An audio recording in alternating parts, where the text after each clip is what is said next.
सिद्धिप्रदायकाय गुरु ब्रह्मा गुरु विष्णु गुरुदेव महेश्वर गुरु साक्षाತ್ ಪರಬ್ರಹ್ಮ ತಸ್ಮೈ ಶ್ರೀ ಗುರುವೇ ನಮಃ. ನಮಸ್ಕಾರ. ನಾನು ನಿಮ್ಮ ಪಂಡಿತ್ ಲೋಕನಾಥ್ ಭಟ್ ಮಾಡುತ್ತಿರುವಂತಹ ನಮಸ್ಕಾರಗಳು. ಇವತ್ತಿನ ಈ ವಿಡಿಯೋದಲ್ಲಿ ಮೇ ತಿಂಗಳ ಮೇಷರಾಶಿಯ ಭವಿಷ್ಯವನ್ನು ನಾನು ತಿಳಿಸ್ಕೊಡ್ತಾ ಇದ್ದೇನೆ. ಈ ವಿಡಿಯೋ ನಿಮಗೆ ಇಷ್ಟವಾದಲ್ಲಿ ಈ ವಿಡಿಯೋಗೆ ಲೈಕ್ ಕೊಟ್ಟು ನನ್ನ ಚಾನಲ್ ಆದ ರಾಯರ ಭವಿಷ್ಯಕ್ಕೆ ಸಬ್ಸ್ಕ್ರೈಬ್ ಮಾಡಿ. ಇವರ ಒಂದು ವೃತ್ತಿ ಬದುಕಿನ ವಿಚಾರದ ಬಗ್ಗೆ ನೋಡೋ ಹಾಗಿದ್ರೆ, ಯಾರೆಲ್ಲ ಕೂಲಿ ಕೆಲಸ ಮಾಡ್ತಾ ಇದ್ದೀರಾ ಅಥವಾ ದಿನಗೂಲಿ ಕೆಲಸವನ್ನು ಮಾಡ್ತಾ ಇದ್ದೀರಾ, ಅವರಿಗೆ ಒಂದು ಅಲೆದಾಟ ಅನ್ನೋದು ಜಾಸ್ತಿ ಇರುತ್ತದೆ. ಓನರ್ ಜೊತೆ ಜಾಸ್ತಿ ವಾದ ವಿವಾದಕ್ಕೆ ಹಿಡಿಯಕ್ಕೆ ಹೋಗಬೇಡಿ. ತಾಳ್ಮೆಯಿಂದ ನಿಮ್ಮ ಕೆಲಸವನ್ನು ಮಾಡಿಸಿಕೊಳ್ಳಿ. ಸರ್ಕಾರಿ ಕೆಲಸದಲ್ಲಿ ಇರುವಂತಹ ವ್ಯಕ್ತಿಗಳಿಗೆ ನಿಮ್ಮ ಒಂದು ಕೆಲಸದ ಒತ್ತಡ ಹೆಚ್ಚಾಗಬಹುದು. ಮೇಲಧಿಕಾರಿಗಳ ಜೊತೆ ಸ್ವಲ್ಪ ಹುಷಾರಾಗಿ ಮಾತಾಡಿ. ನೀವು ಕಲಾವಿದರಾಗಿದ್ದರೆ ಅಥವಾ ನೀವು ಕ್ರಿಯೇಟರ್ಸ್ ಆಗಿದ್ದರೆ ಹೊಸ ಹೊಸ ಆಲೋಚನೆಗಳು, ಹೊಸ ಹೊಸ ದಾರಿಗಳು ನಿಮಗೆ ಸಿಗುತ್ತದೆ. ಇವರ ಒಂದು ಆರ್ಥಿಕ ಸ್ಥಿತಿಯನ್ನು ನೋಡೋ ಹಾಗಿದ್ರೆ, ಕೈಗೆ ದುಡ್ಡು ಅನ್ನೋದು ಬರುತ್ತದೆ, ಆದರೆ ಆದಷ್ಟು ಬೇಗ ಅದು ಖರ್ಚು ಕೂಡ ಆಗಿ ಹೋಗುತ್ತದೆ. ಈ ತಿಂಗಳು ಹಳೆಯ ಸಾಲವನ್ನು ತೀರಿಸೋದಕ್ಕೆ ಪ್ಲ್ಯಾನನ್ನು ಮಾಡಿ.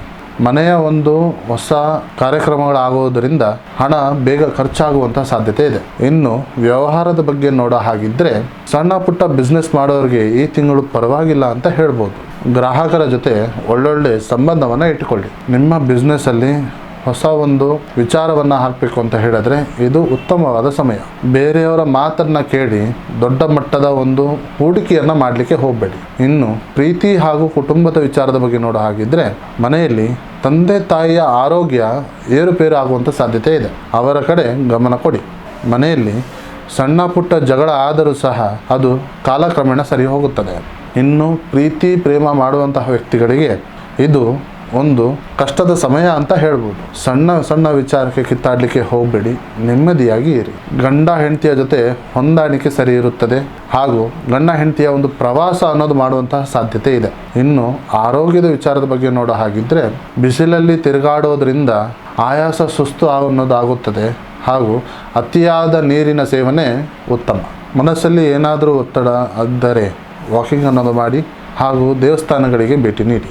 ಯಾವುದೇ ಕಷ್ಟಗಳು ಬಂದರೂ ಸಹ ನಾನು ಹೇಳುವಂತಹ ಕೆಲಸಗಳನ್ನು ಮಾಡಿ ಶನಿವಾರದಂದು ಆಂಜನೇಯ ಸ್ವಾಮಿ ದೇವಸ್ಥಾನಕ್ಕೆ ಹೋಗಿ ತೆಂಗಿನಕಾಯಿಯನ್ನು ಅರ್ಪಿಸಿ. ಪ್ರತಿದಿನ ಮನೆಯಲ್ಲಿ ತುಪ್ಪದ ದೀಪವನ್ನು ಅಂಟಿಸಿ ಹನುಮಾನ್ ಚಾಲೀಸ ಅನ್ನೋದು ಪಠಣೆಯನ್ನು ಮಾಡಿ. ಶನಿವಾರದಂದು ಯಾರೆಲ್ಲ ಹಸಿದಿರ್ತಾರೆ ಅವರಿಗೆ ಅನ್ನದಾನವನ್ನು ಮಾಡಿ. ನಿಮ್ಮ ಅದೃಷ್ಟದ ಸಂಖ್ಯೆ 9 ಹಾಗೂ 1. ಅದೃಷ್ಟದ ಬಣ್ಣ ಕೆಂಪು. ಒಟ್ಟಾರೆ ಇದಾಗಿತ್ತು ಮೇಷರಾಶಿಯ ಮೇ ತಿಂಗಳ ಭವಿಷ್ಯ. ಈ ವಿಡಿಯೋ ನಿಮಗೆ ಇಷ್ಟವಾದಲ್ಲಿ ಈ ವಿಡಿಯೋಗೆ ಲೈಕ್ ಕೊಟ್ಟು ನನ್ನ ಚಾನಲ್ ಆದ ರಾಯರ ಭವಿಷ್ಯಕ್ಕೆ ಸಬ್ಸ್ಕ್ರೈಬ್ ಮಾಡಿ. ಹಾಗೂ ನಿಮ್ಮ ಸಮಸ್ಯೆ ಏನೇ ಇದ್ದರೂ ಸಹ ನೇರವಾಗಿ ಬಂದು ಭೇಟಿಯಾಗಿ ಅಥವಾ ಈ ಕೆಳಕಂಡ ನಂಬರಿಗೆ ಕರೆ ಮಾಡಿ. ಧನ್ಯವಾದಗಳು.